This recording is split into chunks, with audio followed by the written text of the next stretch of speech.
L'Hôtel-Dieu, c'est un ancien hôpital. On y entre par cette petite chapelle magnifique, veillée par une Vierge d'or et une relique de Sainte-Claire. Ici, des sœurs Augustines ont soigné les malades depuis 700 ans jusque dans les années 60. Et par hasard, à la mort de la dernière religieuse, on a retrouvé soigneusement cachés des centaines d'objets rares. Le musée de l'Hôtel-Dieu est né, renfermant des trésors. Trésor matériel, également un trésor historique, puisque ce sont des œuvres aujourd'hui qui sont vraiment marquantes pour une période précise de l'histoire de l'art.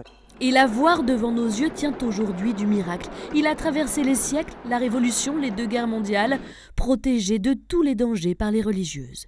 Mais aujourd'hui, le trésor de l'Hôtel-Dieu est de nouveau menacé. L'actuel hôpital, à qui il appartient toujours, a décidé de le vendre. Alors les habitants ont créé un front de défense qui a déjà recueilli 2000 signatures. Et moi je suis en colère, comme de nombreux Castel ou des habitants des environs, parce que c'est un joyau et on ne doit pas ni le démanteler, ni le déplacer. Je trouve ça tout à fait anormal, parce que c'est une richesse de la ville et c'est un atout touristique particulièrement intéressant pour la ville, qui n'en a pas beaucoup. L'hôpital, quant à lui, se défend, accumulant une dette de 10 millions d'euros. Il dit ne plus pouvoir avoir la charge d'un tel bâtiment pour lequel il paye toujours les charges et les impôts.